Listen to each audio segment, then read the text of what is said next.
So it's very simple. So maintenance-wise, what is there for regular maintenance as far as any kind of? Well, I think brake fluid, windshield fluid, things like that. There's no lubricants that you have to worry about? No. No oil change. So look down here, this is where you charge. So this is J1772, your home charger, and that charger in the back you said, charging dock. So for home, we'll plug into here. Over here would be the quick charge. Oh, so that's the... No, there's no standard for that yet, as I understand. No, there's not. Standard is this one right here. Yeah. This is the solar spoiler up here, I guess. Oh, yeah. Okay. So we're in the Nissan LEAF. Put on the brake. Oh, 1 second. Yeah. You put on the brake. Okay. Turn on the vehicle. All right, so we turn on. There's a sound, a nice chime. Wow. All right, so we have this paddle shifter. And so this we drive have selector works. It's a toggle switch, so you're going to want to put it down, foot on the brake. It's on. Okay, so that's to drive, okay? You're probably going to have to go in reverse, so go ahead and manipulate, put it in reverse. So we'll just try to reverse it. Okay, go ahead and just pay attention to how much room is behind you. Okay. I hear the sound, very subtle. Okay, please go ahead and pull out. Do you get a little click to tell you you're in drive? It just shows up on the screen, indeed. Okay. Silently creeping off here. Go ahead.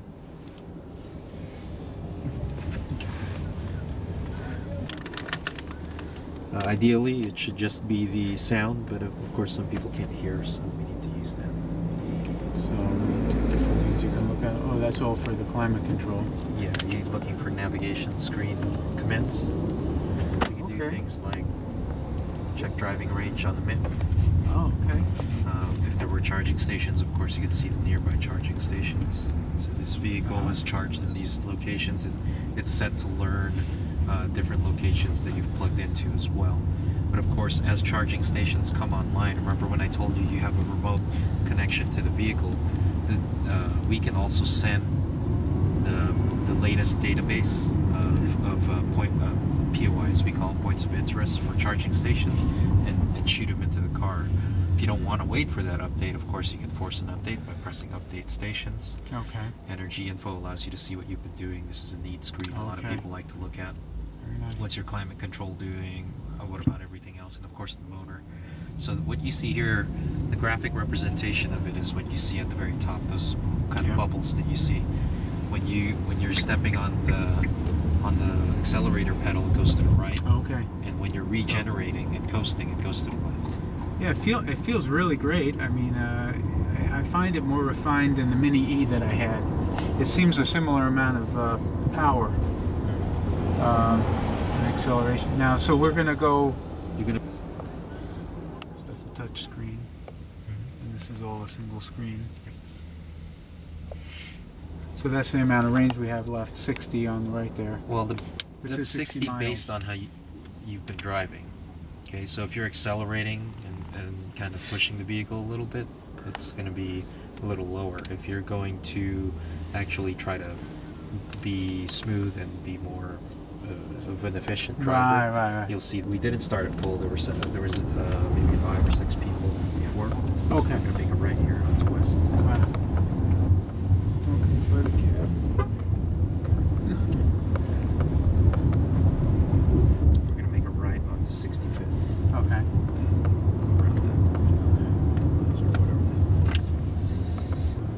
Yeah, it's a nice, smooth handling car. It feels light, even though considering its weight. Yeah, what that is the vehicle also has a vehicle speed sensitive power steering assist. So at low speeds, it's going to be a little bit lighter, and then the higher the speed you go, the tighter it gets. Okay. So you tend to want that in the highway. Right. So. Okay. I see. Seats are real comfortable, kind of very soft, interesting material. It's almost like suede or something. Funny you bring it up. It's made of recycled PET fibers, basically water bottles. Okay, right? Interesting. So, a lot of the plastic weight of this vehicle is made with recycled materials, even the bumpers, the headliner, these things. Yeah, okay. So there is recycled material usage inside the vehicle. That's the fabric itself, or what it's stuffed The, with? the fabric itself. That seems bright and spacious. A lot of that has to do with the spaciousness. We wanted to, of course, retain that. And for example, we could have used the traditional shift lever up here. Right. But then, if we did that, it would get in the way of the idea of space that you're mentioning. This openness you have Yes, here is exactly. nice. Are these colors always the same, or do you have different? It's the same. There are some Standard for- accessories Okay. that you can purchase with the vehicle that can change it. But Right here? we're gonna make a right here. And we're gonna go through the park and hit Fifth, On basically. the light. Can you get the shag thing for the dash top, like on the Cube? Like the Cube. That won't be available for this. Sorry guys, just wanted to. Yeah, no, that's fine. Are all the electronics standard navigation and everything? Or Yeah, so let me explain what isn't standard, because that's a lot easier. So remember when you put it in reverse, the rear view monitor turned on? Yeah. That's part of the upper package, along with the universal garage door opener, which you see here in the mirror, but also the solar panel spoiler in the back. That's part of the SL grade. I think it's real pleasant to drive. Yeah. Real, just a cheerful, light kind of feel, and Yeah, the concept when we were planning this vehicle, in many ways was, unlike maybe you've driven other electric vehicles, but Yeah. the concept was really to make this vehicle a car that you don't really have to learn how to drive. It's not any different to operate. You just go, yeah, it's the regenerative braking. So Sure. I noticed, like the Mini E, for example, you take your foot off the accelerator. And Yeah. okay, it's that very strong drag. This seems like there's a little bit of drag, There but is, not a lot. and that's the regen. When you're coasting, the regenerative braking is activating. The reason why we don't do it as aggressively as some others is because of that whole idea that it should drive like a normal you want to car. feel normal. And you If can't you- adjust it? Yeah, you can adjust it. You that's can't it. you can adjust it in this vehicle. There's two ways.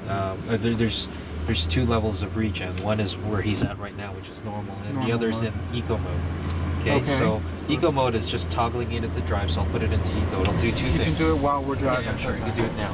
Ah. It'll do two things. It gives you about a benefit of about 10% more range in city or Okay. traffic driving So situations. 110, Sorry. 110 range. with it? Yeah, in city and driving, Okay. city and traffic situations. Yes. So we're gonna make a right onto south again, but with that'll do two things. One is it affects your acceleration, kind of cuts the rate of acceleration. Right, you feel you'll like feel the it's a resistance. little- a little I bit. do. I feel resistance. But with of it. course, the regen is more aggressive. And the regen's more yes. Now that C pillar back there, is that what you call it? It Yep. seems a little wide, like the visibility in the corners. Is that something that people are saying? Or? I haven't got Yeah, many really. comments about it. You could make it right here.